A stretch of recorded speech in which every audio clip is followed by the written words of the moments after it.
우리 말씀 찾아보도록 하겠습니다. 오늘 하나님께서 우리에게 주신 말씀은 에베소서 2장 8절부터 10절까지의 말씀.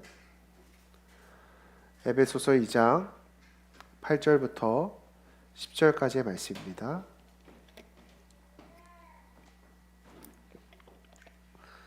에베소서 2장 8절부터 10절까지의 말씀. 다 찾으셨으면 성경 봉독자 음성에 맞추어 합독하여 읽도록 하겠습니다. 성경 봉독하겠습니다. 너희는 그 은혜에 의하여 믿음으로 말미암아 구원을 받았으니 이것은 너희에게서 난 것이 아니요 하나님의 선물이라. 행위에서 난 것이 아니니 이는 누구든지 자랑하지 못하게 함이라. 우리는 그가 만드신 바라 그리스도 예수 안에서 선하신 일을 위하여 지으심 받은 자니 이 일은 하나님이 전에 예비하사 우리로 그 가운데서 행하게 하려 하심이니라. 아멘. 아멘. 네, 저희는 계속해서 에베소서의 본문을 가지고 말씀을 나누고 있습니다. 오늘은 하나님은 왜 나를 특별하다고 하실까라는 제목으로 함께 말씀을 나누도록 하겠습니다. 오늘 서두에 함께 나누었지만 오늘 여러분들이 주일 오전에 거울을 봤을 때 모습에 대한 내용을 함께 나누었습니다. 한 연구 결과에 따르면 대부분의 사람들은 거울을 볼 때 대개는 내가 얼마나 괜찮은지에 대한 모습보다는 내가 얼마나 부족한지에 대해서 초점을 맞춘다고 합니다. 저도 그랬거든요. 그래서 뭐 오늘 이렇게 설교해야 되는데 얼굴이 왜 이렇게 부었지? 뭐 이렇게 이마가 점점 더 넓어지는 것 같네. 뭐 이런 나의 부족한 모습들이 보여진다라는 거예요. 혹 그러지 않은 사람은 굉장한 나르시즘이 있는 사람이라고 보면 되겠죠. 그런데 성경은요, 그렇게 우리의 부족함만을 바라보는 우리를 향해 전혀 다른 메시지를 주고 있죠. 오늘 본문인 에베소서 2장 10절 말씀에서는 성경은 우리에게 이렇게 이야기합니다. 우리는 그가 만드신 바라. 즉 우리 한 사람 한 사람은 무엇이라는 거예요? 하나님의 작품이라는 거예요. 그리고 그 이후 말씀이 중요한데 그리스도 예수 안에서 선한 일을 위하여 지으심을 받았다라고 기록하고 있습니다. 여러분, 하나님께서 우리를 창조하신 이유와 목적이 무엇이라고요? 그리스도 안에서 선한 일을 위하여 지으심을 받았다라는 거예요. 우리의 창조하신 목적이 분명히 있다고 기록하고 있다라는 것이요. 즉 하나님께서는 우리 한 사람 한 사람을 지으실 때, 차인 집사님, 이래 집사님, 영조 이렇게 한 사람 한 사람 만드실 때 우리가 잘 아는 밈처럼 외모 한 스푼, 착함 한 스푼, 게으름 우악 막 이런 대충 만드는 개념이 아니라 하나님께서는 우리를 하나님의 마스터피스, 걸작품이라고 부르고 계신다라는 것이에요.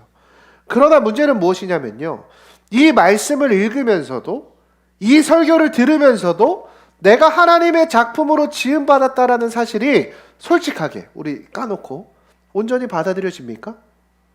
안 받아들여지죠. 받아들여지지 않아요. 왜 그럴까요? 그렇구나, 나 하나님의 걸작품이구나 라고 시원하게 믿어지기보다는 에이 말도 안 돼, 난 아무것도 아니야 라며 스스로를 깎아내릴 때가 더 많다라는 거예요. 그래서 오늘 에베소서 2장 본문을 나눌 때 나는 정말 하나님의 걸작품이구나, 그런데 왜 믿어지지 않을까? 그죠? 왜 여전히 내 인생은 하나님의 작품이라고 하면서 여전히 힘들며 여러 고비와 위기마다 하나님의 걸작품이라고 하는 나는 과연 어떻게 극복하고 대처해야 될까? 이 질문에 대해서 오늘 설교를 통해 함께 나눠보려고 합니다. 자, 그러면 우리가 그렇게 하기 위해서는 먼저 우리가 에베소서 2장 10절 말씀에서 하나님의 걸작품이라는 말과 함께 선한 일을 위하여 지으심을 받은 자라는 문장 안에 숨겨진 의미를 발견하셔야 됩니다. 여러분, 우리가 하나님의 걸작품이고 선한 일을 위해 지음을 받았다라는 그 문장 안에 숨겨진 의미는 무엇일까요? 첫 번째로 하나님은 완전한 선이 되신다라는 거예요. 하나님은 무엇이 되신다고요? 완전한 선이 되신다라는 거예요. 여러분들 여기 사진 한 장 띄워주시죠. 여러분, 여기 제가 자동차 사진 하나 준비했어요. 이 자동차 브랜드 어디 건지 아세요? 부가티라고 하는 브랜드의 자동차입니다. 여러분, 이 차량의 한 대의 가격이 수백억 원에 달한다고 합니다. 그래서 지난 경매 때 535억 원에 이 차 한 대가 팔렸다고 합니다. 심지어 이 차는 돈이 있다고 아무에게나 파는 차가 아니라고 합니다. 그러니까 로또 당첨된다고 못 사요. 왜냐하면 이 차를 사기 위해서는 이 차의 브랜드 이미지를 고려해서 그 구매자를 심사를 한다고요. 그러니까 돈이 많다고 사는 게 아니라 딱 이렇게 보면서 지적 수준이나 이 사람의 사회적 지위가 통과가 되는 사람에게만 차를 팝니다. 그러면 이렇게까지 이 차량을 까다롭게 판매하는 이유는 무엇일까요? 이 브랜드가 가진 헤리티지가 있다는 거예요. 이 브랜드가 가진 가장 큰 특징은 무엇이냐면 이 차를 만들고 조립할 때 공장에서 그냥 기기 갖다 한 번에 쪼아버리는 게 아니라는 거예요. 누가 만들까요? 세계 최고의 자동차 장인들이 모여서 이 부품 하나하나를 수제로 이렇게 조립을 한다라는 거예요. 그래서 이 부가티라고 하는 자동차는 단순히 보기에 자동차로 정의되는 것이 아니라 작품이라고 볼 수 있다라는 거죠. 근데 여러분, 우리가 생각해야 되는 게 있어요. 하나님은 어떤 분이세요? 완전한 선이라고요. 장인을 넘어선 완전한 신이십니다. 마가복음 10장 18절 말씀에서 하나님에 대해 이렇게 소개해요. 우리 같이 한번 읽어보죠. 시작. 하나님 한 분 외에는 선한 이가 없느니라. 자, 그러면 우리가 생각해 볼 때 하나님은 완전한 신이죠. 그리고 완전히 선하신데 하나님께서 사람을 지으실 때 우리를 악하도록 만드셨을까요? 아니죠. 하나님의 완전하신 선하신 계획 안에서 우리는 악하게 만들어지지 않았어요. 대충 실패작으로 대충 조물조물 했을까요? 그렇지 않았죠. 하나님은 완전한 신이기 때문에 그럴 이유가 전혀 없다라는 거예요. 이 말의 의미는 곧 무엇을 이야기합니까? 오늘 내가 나를 볼 때, 내 스스로 나를 평가할 때 내가 아무리 보잘것없고 실수하고 실패할지라도 근본적으로 나는 어떤 존재라는 거예요. 하나님의 완전하신 계획 가운데 선한 목적으로 만들어진 작품이라는 거예요. 여러분, 이거 믿으십니까? 이 사실을 받아들이셔야 된다는 거예요. 그리고 더 나아가서 그것은 나만이 하나님의 작품이 아니라 더 나아가서 나의 옆에 앉은 우리 지체, 내 직장 동료, 교회 문 밖에 나가서 만나는 모든 사람들을 포함하고 있다라는 거예요. 여러분, 이 사실 믿으십니까? 아멘이 돼요? 저는 아멘이 안 되던데요. 여러분, 솔직히 현실 어떻습니까? 전 요새 뉴스 보기가 좀 무서워요. 지난주만 하더라도 8살짜리 여자아이가 정말 억울하게 죽임을 당하는 사건을 보면서 이러한 일들이 얼마나 우리에게 큰 충격을 가져다 주는지 모릅니다. 이처럼 우리가 세상과 현실을 바라볼 때 하나님의 완전한 계획으로 만든 이 작품들이 이렇게 세상을 깨어뜨리는 것들을 볼 때 참 우리의 마음 가운데 딜레마에 빠지게 된다라는 거예요. 하나님은 선하시다면서요. 하나님은 완전하시다면서요. 근데 왜 이렇게 세상은 엉망이 되는 걸까요? 하나님은 선하시다면서요. 하나님은 완전하시다면서요. 근데 왜 이렇게 내 인생은 엉망이 되어지는 것일까요? 그러면 이토록 세상이 깨어지고 나의 인생이 방황하게 되는 원인을 우리가 발견해야 된다라는 거예요. 그러면 그 원인은 무엇일까에 대한 질문에 대해서 성경은 우리를 하나님의 창조 사건으로 데리고 갑니다. 여러분, 창세기 3장에서는 인간이 스스로 선악을 판단하려는 사건이 기록되어 있습니다. 무슨 사건이죠? 선악과 사건입니다. 하나님께서는 분명히 그 선악을 알게 하는 나무를 지정하셔서 이 선악과 먹지 말라고 말씀하셨어요. 인간의 반응은 무엇이었죠?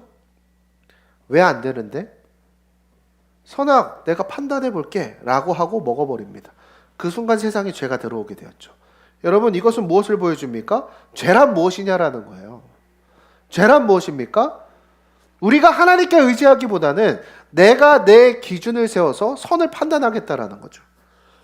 내가 내 기준을 세워서 살아가기를 선택했다라는 거예요. 그럼 우리는 반문해 볼 수 있어요. 아니, 언제까지 우리가 의지하면서만 살아요? 홀로 서야 되는 거 아닙니까? 그게 좋은 거 아닙니까? 언제까지 의지하는 인생을 살아가야 됩니까? 그러나 이게 문제가 되는 이유는 무엇이냐? 우리가 내 판단, 내 기준으로 이게 선이라고 밀어붙일 때 누군가에게 그 선의 기준이 상처가 될 수 있다는 것을 기억해야 한다는 거예요. 이것이 인간의 실존의 한계라는 것이에요. 여러분들, 제가 이제 횟수를 세하려 보니까 어느덧 결혼한 지 이제 7년 차가 됐어요. 오래됐죠? 저는 여전히 아내를 너무 사랑하지만 그럼에도 불구하고 지금까지 결혼 생활을 살펴볼 때 몇 번의 다툼이 있었는지를 헤아려 보면 10손가락이 부족합니다. 저에게 있어서 선이란 치약을 밑에서부터 짜는 겁니다. 그러나 난이 사무에게 치약을 짜는 것까지 규율을 정하는 것은 악이라고 생각이 됩니다. 그러니까 저의 그 선을 고집하려고 할 때 어떤 일이 벌어질까요? 싸우게 되는 거죠. 간단한 문제 같지만 사실 상처는 어떻게 생기게 됩니까? 각자가 정의하는 선을 상대에게 주장하려고 할 때 큰 상처를 남기게 된다는 거예요. 여러분들 부모 자식 간의 관계도 볼까요? 어린 시절 여러분들 부모님으로부터 상처받은 기억 있으세요? 왜 받죠? 무엇으로부터 비롯됩니까? 부모님의 선의 기준이 나와 맞지 않을 때 우리는 상처를 받게 됩니다. 부모님들은 항상 다 이렇게 말씀하세요. 이게 다 내 미래를 위해서야. 맞잖아요. 나를 위해 했대요. 그래서 야단치는데 그게 되려 우리를 짓누르고 절망하게 만들 수 있다는 거예요. 여러분 이걸 확장해서 생각해 볼까요? 전쟁도 마찬가지입니다. 이유 없는 전쟁이 있습니까? 없어요. 모두가 내 기준으로 생각하는 선이 정의롭다라고 여기고 옳다라고 여깁니다. 그렇게 거리낌 없이 자신의 선을 강요하려고 할 때 사람을 거리낌 없이 죽이는 거고 민족을 학살하는 비극적인 열매를 맺게 된다라는 거예요. 결국 이것은 뭘 나타내는 거예요? 하나님이 선의 기준이 아니라 내가 기준이 되는 선은 아무리 선하고 의로운 의도를 가지고 있다 할지라도 어떤 결과를 얻게 된다라는 거예요? 죄의 열매를 맺을 수밖에 없는, 나 자신이 우상이 되어버릴 수밖에 없는 열매를 맺을 수밖에 없다라는 거예요. 오늘 이 말씀을 통해 우리의 기준을 돌아보아야 한다라는 거예요. 여러분, 우리가 하나님의 작품입니까? 그렇다라고 하는 것은 우리의 선의 기준이 어디에 맞춰져 있어야 된다라는 거예요. 하나님이 기준이 될 때 우리의 선의 기준이 바로 설 수 있습니다. 바라기는 우리가 하나님의 작품답게 살아가기 위해서 하나님의 기준을 붙들 수 있는 저와 여러분들에게 소망합니다. 오직 하나님만이 선한 일의 기준임을 깨닫고 그리스도의 말씀을 알기를 힘쓰는 저와 여러분들에게 소망합니다. 그때 마침내 하나님의 작품답게 살아가게 될 줄 믿습니다. 자, 여러분, 근데 여기까지 딱 들으니까 이제 그렇게 되는 거예요. 알겠어요, 하나님. 이제는 내가 하나님으로부터 선한 일을 위해 특별히 지음받았다는 사실을 알겠습니다. 알겠습니다. 이제 기준이 하나님께 가야 된다는 거 알겠습니다. 그러기 위해서는 어떻게 해야 될까요? 그런데 여러분, 우리가 얼마나 악한 존재인지 아세요? 우리가 그렇게 선하게 살려고 마음을 먹어도요, 그렇게 살 수 없는 존재더라고요. 인간이 얼마나 악한 존재인지, 우리가 지음받은 목적인 선한 일을 우상으로 만들 수 있는 존재라는 거예요.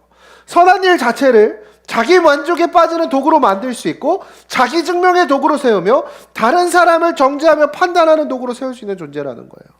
교회 안에서 이런 일도 얼마나 많이 벌어집니까? 이제 주일날 이제 출석하기 시작했다고 출석 안 하는 애들 보고 정죄합니까? 안 합니까? 한다라는 거죠. 교회에서 좀 많이 섬기기 시작하니까 그렇지 않은 사람들을 보면서 그 사람의 신앙을 판단합니다.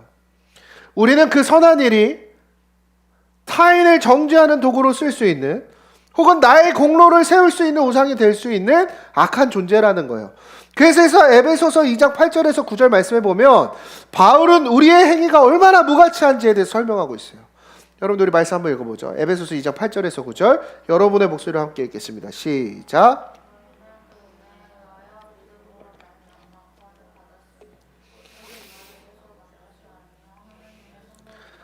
행위에서 난 것이 아니니 이는 누구든지 자랑하지 못하게 함이라. 아멘. 자, 오늘 본문에서 바울이 뭘 얘기하는 거냐? 우리가 아무리 최선을 다해서 선한 행동을 할지라도 하나님의 구속사역의 쥐똥만큼도 보탬이 되지 않았다라는 거예요. 여러분 충격적이지 않습니까? 우리가 그렇게 이제는 애쓰겠다고요. 선한 일을 하겠다고요. 근데 그 일이 하나님의 구원 사역에 손톱만큼도 보탬이 되지 않는다라는 거예요. 즉 우리의 선한 행위는 어떤 가치도 없다라는 거예요. 이게 어떻게 받아들여 주십니까? 전 이거를 읽으면서 이런 마음이 들었어요. 이게 멍미. 그죠? 그래서 우리는 애매해지는 거예요. 우리의 선한 행동이 어떤 가치가 있어요? 없어요? 없다고요. 근데 우리는 어떤 존재로 지음을 받았습니까? 선한 행동을 하도록 지음을 받았습니다. 우리의 선한 행동이 어떤 가치도 없는데 선한 행동을 하는 자로 부르심을 받았다는 이런 역설이 어디 있어요? 그러면 이 격차 속에서 우리는 무엇을 생각해야 될까요? 결론은 너무나 명확하죠. 결론은 무엇이에요? 결국 우리는 우리의 선한 행동이 무엇을 위한 선한 행동이 아니라 무엇 때문에 하는 선한 행동이를 절대로 잊으면 안 된다는 거예요. 우리 이 문장을 같이 한번 읽었으면 좋겠습니다. 시작. 우리의 선한 행동이 무엇을 위한 선한 행동이 아니라 무엇 때문에 하는 선한 행동이라는 것을 기억해야 한다는 거예요. 무슨 말입니까? 나의 선한 행동이, 내가 선한 일을 하는 것이 무엇을 이루고 성취하기 위한 행동이 된다면 그 행동에 의한 결과에 대한 기대감을 갖게 되죠. 내가 이웃을 사랑해요. 이 사람이 나의 사랑에 반응하는 것까지 기대감을 갖게 돼요. 근데 이 선한 행동의 결과의 조건이 되어버린다라는 거예요. 그것은 곧 결과에 대한 조건이 은혜가 아닌 나의 공로가 되어진다라는 거죠. 그럼 결국 우리의 선한 일은 비참해질 수밖에 없다라는 거예요. 결국 선한 일의 동기를 어디서 찾아야 된다라는 거예요. 나의 동기나 나의 공로가 아닌 하나님의 은혜로부터 시작되어야 한다라는 거예요. 결국 기독교 신앙의 본질은 무엇입니까? 우리가 착한 일 열심히 해서, 우리가 하나님 보기에 이쁜 짓을 해서 하나님께 칭찬받고 상받고 구원받고 이런 치성을 드리는 시스템이 아니라고 바울은 이야기하고 있다는 거예요. 바울은 무엇을 얘기합니까? 이미 구원은 우리가 자랑할 것이 아무것도 없이 100% 하나님의 선물로 주어졌다는 거예요. 그 은혜가 너무 커서, 우리에게 그 감격이 너무나 커서 나도 이 사랑을 좀 나눠주고 싶다라고 할 때, 우리 안에 선한 일이 흘러나오게 될 때 우리가 그때 비로소 하나님께서 요구하시는 선한 일을 할 수 있다는 거예요. 용서에 대해서 예를 좀 들어볼게요. 여러분, 용서하는 게 세상에서 가장 어려운 선행 중에 하나죠. 쉽지 않아요. 왜 어렵습니까? 우리 용서에 대한 그런 기대값을 갖고 있어요. 내가 이 사람 용서하면 이 사람이 좀 미안해 하겠지, 이 사람이 좀 수그러들겠지 하는 기대가 있습니다. 그러나 여러분 생각해 보세요.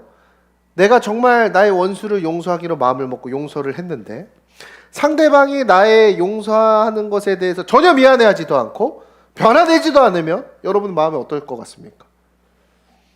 저 난이사무랑 싸울 때 가끔씩 그럴 때 있거든요. 솔직히 납득되지 않아. 인정하고 싶지 않아. 근데 미안하다고 먼저 말할 때 있다고요. 근데 이제 상대방이 거봐 하면서 이런 식으로 나오면 기름을 뿌리는 거예요. 그러면 우리의 마음은 어떻습니까? 화가 납니다. 내가 큰 마음 먹고 이렇게 용서까지 해줬는데 그때 우리는 허탈해지고 상처를 받게 되는 거죠. 그런데 내가 용서했는데 그 태도가 뭐야? 라는 마음이 들 때 이미 그것은 용서가 아니라는 거예요. 무언가를 이루기 위한 행동은 선한 행동이 아니기 때문이라는 것이죠. 그러면 진짜 선한 용서는 어떻게 이루어집니까? 그 마음의 동기가 여기서부터 이루어져야 돼요. 내가 이미 하나님께 엄청난 용서를 받았어. 그러니까 나도 할 수 있지. 이 마음으로 하는 것입니다. 이게 선한 일이에요. 즉 선한 행동이란 내가 무언가를 충분히 받았기 때문에 거기에 대한 대답으로 하는 것이 선한 행동입니다. 그리고 거기에 대한 결과는 나에게 있지 않음을 인정하는 것. 모르는 것이 선한 행동이라는 것입니다. 그러나 하나님의 섭리가 얼마나 대단한지 시간이 지나면 어떻게 됩니까? 그 선한 행동이 어느 날 선한 열매를 맺게 되는 것을 하나님께서는 우리가 함께 참여하게 해주십니다. 그때 놀라운 하나님의 섭리를 경험하게 된다라는 것입니다. 여러분, 그게 그리스도인이 복음으로 살아내는 삶입니다. 오늘 우리의 공로가 아닌 하나님께서 공급하시는 은혜로부터 선한 일을 흘러낼 수 있는 저와 여러분이 되길 간절히 소망합니다. 이처럼 하나님은 우리를 그분의 걸작품으로 만드셨습니다. 여러분 이제 믿어지십니까? 근데 우리가 하나님의 걸작품이라고 한다면 우리가 이런 마음의 부담이 있어요. 자, 영조야, 넌 이제 하나님의 걸작품이야. 어떻게 살아야 되겠니? 그 이제 막 이런 부담이 있어요. 내가 이제는 인생에 엄청난 업적을 세워야 될 것 같고 순교라도 해야 될 것 같고 뭔가 엄청난 헌신을 해야 될 것처럼 느끼잖아요. 근데 여기서 중요한 포인트는 무엇입니까? 오늘 에베소서 2장 8절에서 10절에서 하나님께서는 우리를 걸작품으로 지금 만들어주신 게 아니라 이미 우리를 걸작품으로 여기셨다라는 것이 중요한 포인트입니다. 이게 무슨 말이냐? 작품의 가치는 그 작품을 만든 작가가 정하죠. 여러분들 미술관에서 이렇게 미술 작품들 본 적 있어요? 문화생활 안 하세요? 해요? 봤어요? 그 작품들 여러분 보시면 그 밑에 이제 택이 나와요. 저도 이제 미술을 잘 모르니까 이제 이렇게 그림 보다 보면 가끔씩은 야, 이거보다 우리 태호가 더 잘 그리겠다. 뭐 이런 생각이 드는 작품들도 몇 있습니다. 근데 거기에 이제 그림을 보고 그 밑에 이제 작품의 택을 보는 거죠. 근데 이제 작가 이름이 막 피카소라고 나와 있고 작품 감정에 500억 이렇게 적혀 있으면 야, 이게 멋있는 작품이구나. 이제 비로소 그때 그 가치를 깨닫게 됩니다. 마찬가지로 내 가치는 내가 아닌 나를 지으신 하나님께서 결정하는 겁니다. 우리가 하나님의 걸작품이라면 그 자체로 우리는 이미 엄청난 가치가 있는 것이죠. 혹시 오늘 이런 생각들을 하는 사람들이 있을 수 있을 것 같아요. 거울을 보면서 나 자신에 대해서 한탄하듯 나에게는 왜 이렇게 단점이 많지? 그 무한한 자책의 굴레에 갇혀 있다면 오늘 말씀을 붙들고 그 자기 연민의 늪에서 벗어날 수 있는 저와 여러분이 되길 소망합니다. 오늘 하나님은 이미 우리를 하나님의 걸작품으로 여기고 계시다라는 거예요.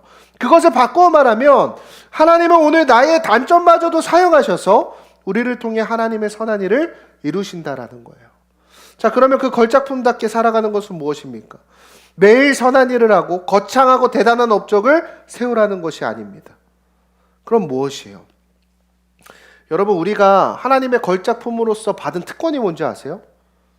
우리가 하나님의 걸작품으로서 받은 특권은, 선물은 선한 일을 강제로 하도록 프로그래밍이 되는 게 아니에요. 그래서 예를 들어서 누군가 나에게 이렇게 어떤 자극을 딱 줬을 때 용서, 이렇게 반응되어지고, 누군가 나에게 이렇게 자극을 딱 줬을 때 사랑, 이런 식으로 프로그래밍 된 것이 아니라는 것이요. 그 하나님으로 받은 특권은 무엇인지 아십니까? 선한 일을 할 수 있는 자유의지를 갖게 된 것이 걸작품으로서의 특권입니다. 그래서 우리는 늘 선한 일과 악한 일 사이에서 갈등을 하게 되는 것이요. 그때 우리에게 주신 특권이 무엇이요? 선한 일과 악한 일이 싸울 때 선한 일을 선택할 수 있는 자유를 우리에게 주셨다라는 거예요. 그것이 우리에게 주신 특권입니다. 여러분, 예수님 보세요. 예수님은 어떤 분이십니까? 참 하나님이시죠. 전적으로 완전한 자유의 주인이십니다. 어떤 선택도 해도 돼요. 그런데 그런 예수님께서는 십자가를 지고 싶지 않으셨죠. 예수님이 이렇게 기도했어요. 이 잔을 내게서 옮기시옵소서. 그렇지만 예수님은 어떤 선택을 하십니까? 더러운 죄인인 우리를 살리기 위해서 선한 일을 택할 자유를 사용하신 거예요. 십자가를 짊어질 자유, 자신의 죽음과 죄인들의 죽음을 맞바꾼 자유를 선택하셨다라는 거예요. 그래서 우리는 그리스도의 사랑을 흠뻑 받은 자로서 그 은혜와 사랑을 우리 안에 공급해 주심으로 말미암아 우리 또한 예수님이 가셨던 것처럼 십자가를 선택하신 길을 기꺼이 나아갈 수 있다라는 거예요. 여러분, 그게 걸작품의 삶입니다. 나 스스로는 할 수 없죠. 내 힘으로는 할 수 없어요. 그러나 내 안에 영원히 마르지 않는 샘물이 되어주시는 주님과 동행할 때 결국 단점밖에 없다고 여겼던 나가, 부족해 보였던 내가 그리스도의 십자가를 선택할 수 있는 자로 쓰임받을 수 있다는 거예요. 여러분, 이게 얼마나 가슴 벅찬 이야기인지 아십니까? 그리고 내가 십자가를 선택하는 그 걸음을 통해 내 자신이 변화되고 우리 가정이 변화되고 내가 속한 지역과 공동체가 회복되며 걸작품으로 여겨지는 놀라운 열매를 경험할 수 있다는 거예요. 여러분, 이 사실이 믿어지십니까? 오늘 마지막으로 갈라디아서 6장 9절의 말씀 함께 읽었으면 좋겠습니다. 갈라디아서 6장 9절의 말씀 우리 함께 읽읍시다. 시작. 우리가 선을 행하되 낙심하지 말지니 포기하지 아니하면 때가 이름에 거두리라. 아멘. 자, 사랑하는 여러분, 우리가 걸작품으로 살아갈 때 앞으로 선을 행하다 보면 분명히 낙심이 되는 순간들이 찾아옵니다. 이제 그렇게 살아가기로 결단할 거잖아요. 근데 그렇게 산다고 좋은 일만 오는 게 아니래요. 내가 이렇게 했었는데 왜 결과가 이래? 사람들이 나를 왜 안 알아주지? 하나님 정말 살아계신 거 맞아요? 그런데 에베소서 2장 10절 말씀에서는 이 일은 하나님이 전에 예비하사라고 기록되어 있어요. 이 일은 하나님이 전에 하나님이 미리 정하셨다라는 거죠. 결과까지. 그것은 무엇이에요? 하나님이 정하신 일은 하나님께서 반드시 이루신다라는 거예요. 하나님은 멈추지 않으신다라는 거예요. 하나님은 때가 되었을 때 반드시 우리를 통해 열매 맺게 하신다고 약속해 주시고 계시는 거예요. 그래서 하나님께서 우리에게 이렇게 말씀하시는 거예요. 선을 행할 때 낙심하지 말지니. 선을 행할 때 낙심한 일이 생기고, 선을 행할 때 자존심이 상하는 일이 생기고, 선을 행할 때 포기하고 싶기도 하고 무가치하게 느껴져서 그만두고 싶은 일이 생기기도 한다라는 거예요. 그런데 하나님 말씀하시는 거예요. 선을 행할 때 낙심하지 말지니. 너가 먼저 포기하지만 않는다면, 그 시간을 조금만 인내하기만 한다면 때가 이름에 거두리라. 마침내 그 열매를 맺게 하신다라는 거예요. 할렐루야. 그때가 되면 하나님의 강력한 의지로 반드시 하나님의 선한 일을 이루시고야 만다라는 거예요. 그런 의미에서 우리는 하나님의 걸작품입니다. 오늘 나의 삶을 볼 때 무가치해 보이고 답이 보이지 않지만 하나님께서 그 일을 이루실 것이기 때문에 우리는 하나님의 걸작품이라는 거예요. 결국 하나님의 걸작품이라는 이 문장에서 강조점은 결국 그 걸작품이 된 우리에게 강조점이 있는 것이 아니라 하나님께 강조점이 있는 것입니다. 하나님이 이루시고 하나님이 만드신다라는 거예요. 따라서 오늘 나의 외모, 오늘 나의 직업, 오늘 나의 환경으로 우리는 평가받는 것이 아니라 나로 인해 이 땅 가운데 하나님 나라가 회복되고 마침내 하나님의 영광이 드러나기에 우리는 하나님의 걸작품입니다. 우리가 그분의 공로를 붙들고 선한 일을 선택할 수 있는 저와 여러분이 되길 간절히 소망합니다. 오늘 말씀을 정리하려고 합니다. 오늘 여러분들 하나님의 걸작품으로 살아가길 결단하시겠습니까? 오늘 그분은 창세 전부터 우리를 걸작품으로 여기셨고 그분의 구속사역을 마침내 우리 통해 이루시길 원하십니다. 그 선한 일을 선택할 수 있는 자유를 택하십시오. 그 안에서 하나님께서는 반드시 열매 맺게 하실 것입니다. 오늘 당신의 삶을 통해 나 자신이, 나의 가정이, 내가 속해 있는 지역과 공동체가 변화될 수 있도록 쓰임받을 수 있는 저와 여러분이 되길 간절히 소망합니다. 이 시간 찬양하고 기도하는 시간 갖도록 하겠습니다.